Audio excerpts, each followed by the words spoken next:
Ahead on OC News, COVID-19 cases top 10 million in the United States today, but are we any closer to a vaccine? We'll give you the details on how soon you might expect the vaccine to come.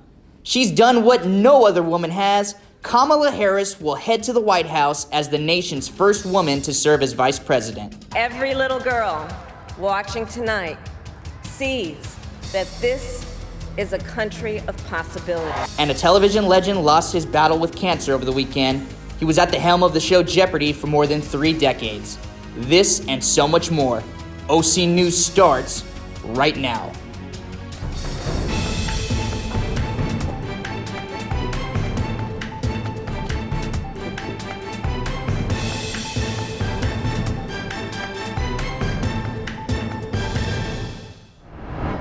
Good evening, everyone, and welcome to OC News. I'm Eric Valenciano. OC News is brought to you by the broadcast journalism students at Cal State Fullerton. We begin tonight with major news regarding a coronavirus vaccine.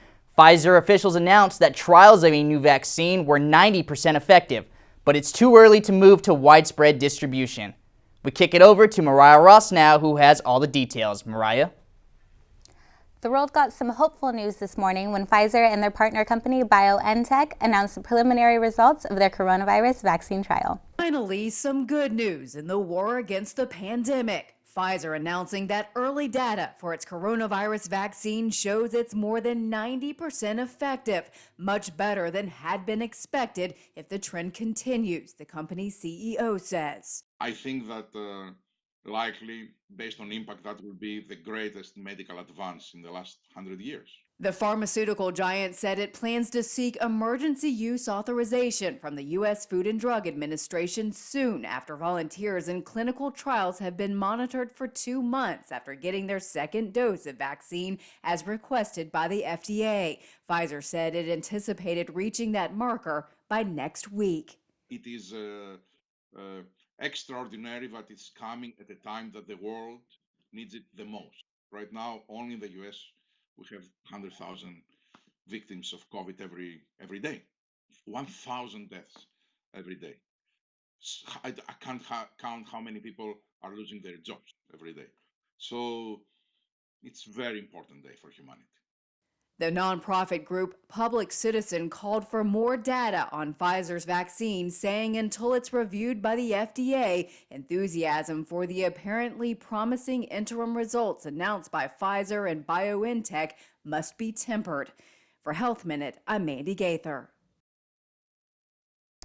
President-elect Joe Biden wasted no time as he quickly assembled an advisory board to help combat the COVID-19 pandemic. The 12-team board is led by former Surgeon General Dr. Vivek Murthy, former FDA Commissioner David Kessler, and Yale University public health care expert Dr. Marcela Nunez-Smith. He had this to say at a briefing Monday morning. I will spare no effort to turn this pandemic around once we're sworn in on January 20th. To get our kids back to school safely, our businesses growing, and our economy running at full speed again, and to get an approved vaccine manufactured and distributed as quickly as possible to as many Americans as possible, free of charge. President-elect Biden emphasized wearing masks and following science as we head into the 8th month of the pandemic. Housing and Urban Development Director Ben Carson has tested positive for COVID-19. His diagnosis came just days after White House Chief of Staff Mark Meadows and several others close to the president received positive results. The White House has received criticism for their handling of the virus as the world reached yet another grim milestone. With mild symptoms, Carson is in good spirits and quarantining at home.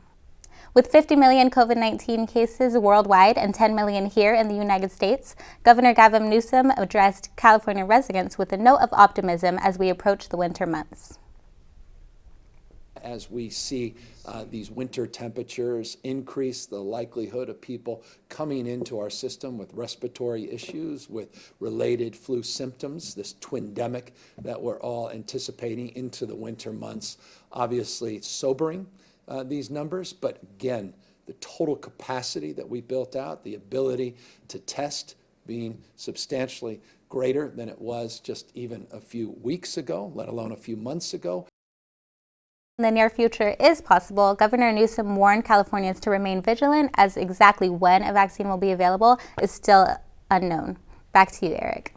The weekend brought plenty of firsts throughout our country's history, probably none bigger than Kamala Harris becoming the first woman to be elected Vice President in the United States history.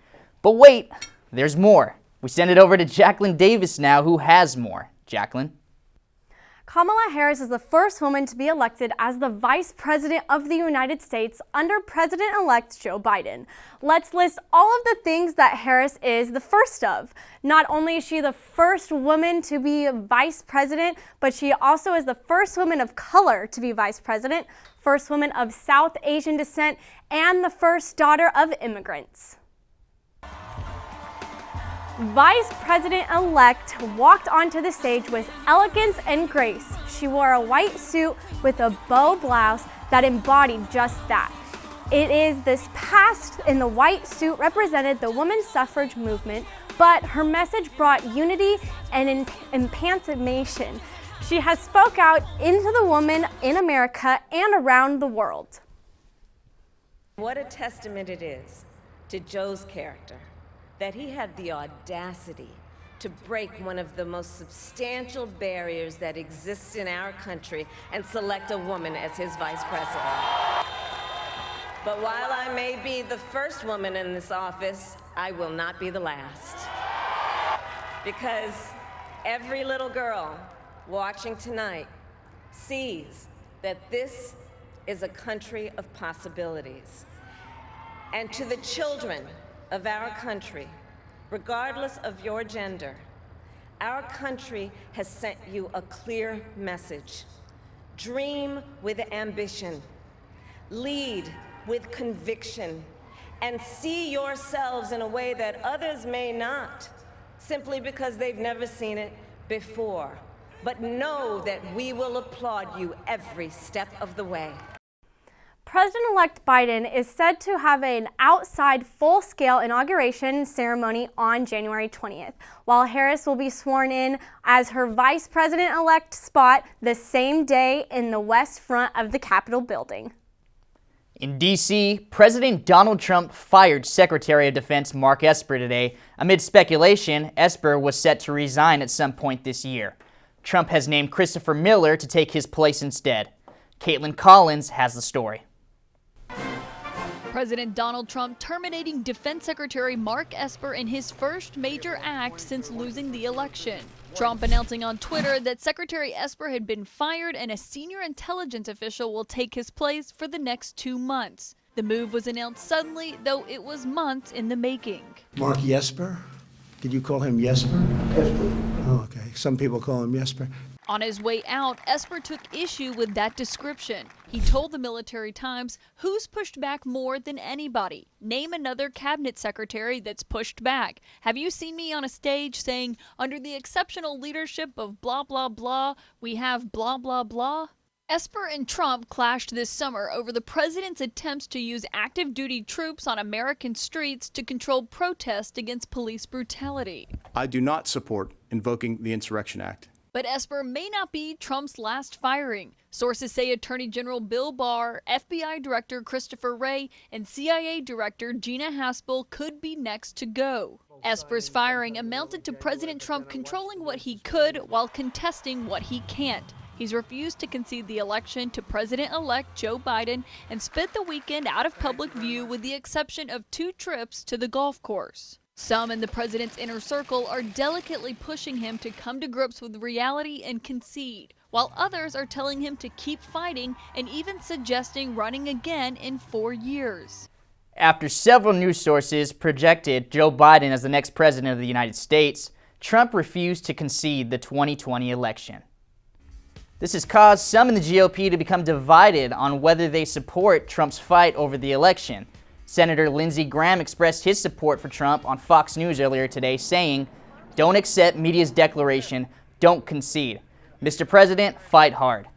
Senate Majority Leader Mitch McConnell has also expressed his support, saying Trump is within his rights to pursue legal action if necessary.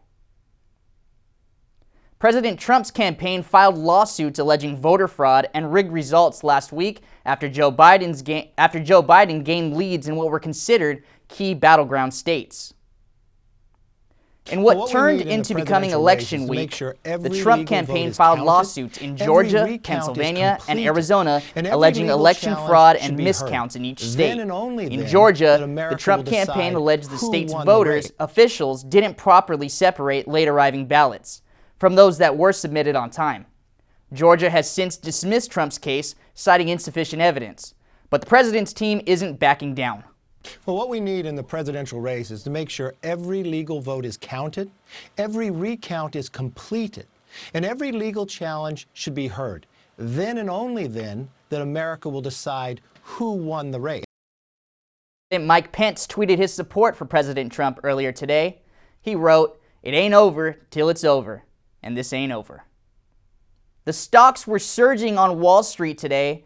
A lot of it can be credited to Pfizer's announcement of a potential COVID-19 vaccine. Early results of the vaccine state it has yielded a 90% effective rate. Stocks not just for that vaccine, but others steadily grew today. The market's recent boosts have given Wall Street optimism that it will continue. On the vaccine front, marketing strategists believe the vaccine is monumental and that the vaccine could be key to the economy's recovery. The Dow soared over 1,600 points immediately after Pfizer announced its findings, the biggest points growth since June. The SPX finished falling just short of a new record high.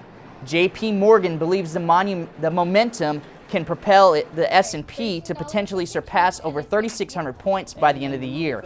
Theater companies are ecstatic with Pfizer's vaccine as they've been waiting for a breakthrough after many have closed its doors throughout the pandemic. AMC and Cinemark stocks rose up to 80% and 40% respectively. With a potential vaccine in sight, the country's investors have shown signs of hope and optimism. Next on OC News, winter weather is finally here. We've got your SoCal weather updates. Orange County will be recounting its ballots, and there was a COVID-style Hall of Fame celebration. We'll show you how the Rock Hall of Fame got down this year. All this and so much more when OC News returns.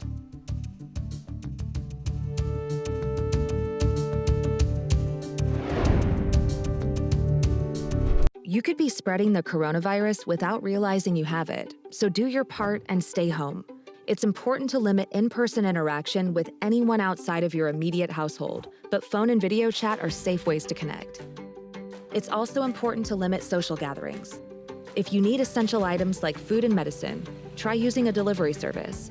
If you must leave your house for essential items, or if you want to take a walk for exercise, make sure to wear a cloth face covering. Stay at least 6 feet away from other people. Try not to touch frequently touched surfaces like light signals, street signs, or benches.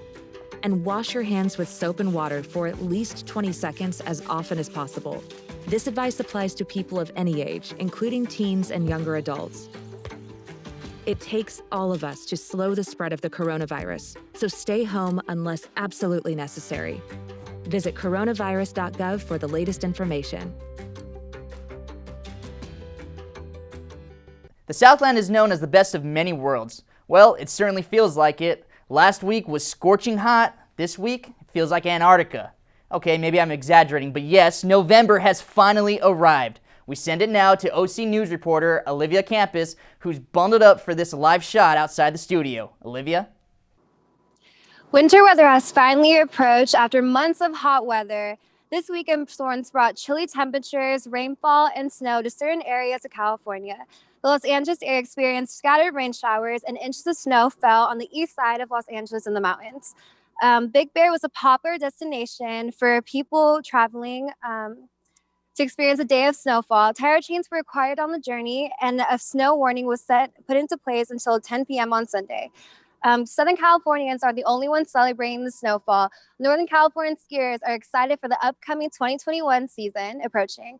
New safety guidelines have been implemented to ensure that they have a healthy and safe season. With this cold weather coming up, resorts are also expecting snowfall in the upcoming weeks.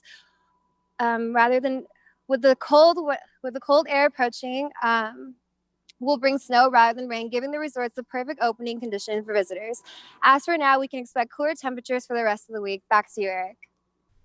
Orange County announced yesterday that the Registrar of Voters will audit last week's election results this Friday. The audit is completely voluntary and is aimed to prove integrity of the election process in Orange County. This comes on the heels of allegations across the country that the election process may contain inaccuracies. The audit is not required by law, but the OC Registrar of Voters feel it will provide strong statistical evidence that the election results are true. Roughly 54% of Orange County votes came in for Joe Biden, with 44% going to Donald Trump. Anaheim police shot a man in front of a Normandy home apartments on Monday. Police were called to the apartment complex during a kidnap for ransom scheme investigation on Sunday night after a man reported he had been smuggled into the U.S. illegally. Police found 11 individuals held hostage in an apartment by possible traffickers. It is unknown if the man shot was involved. Police have not disclosed the identities of the men involved in the kidnapping, nor any of the names of the victim. The latest with Disney is it plans to furlough more park employees as Disneyland remains closed during the coronavirus pandemic. This furlough will affect executive, salaried, and hourly employees of the resort in Anaheim. But with good news. Make sure to get your ears ready. Disney's California Adventure Park is set to reopen on November 19th as part of the Downtown Disney District's continued reopening. Buena Vista Street will be open for shopping and dining. Admission to the Downtown Disney outdoor area is free. The rest of the parks, however, will remain closed until Orange County reaches the yellow tier, the lowest risk tier in Governor Gavin Newsom's COVID recovery plan. When we come back, we'll have the latest on CSUF grading systems for the semester. Also, a legend passed away this weekend. We've got that and more in our entertainment segment coming up. Stay tuned. You are watching OC News.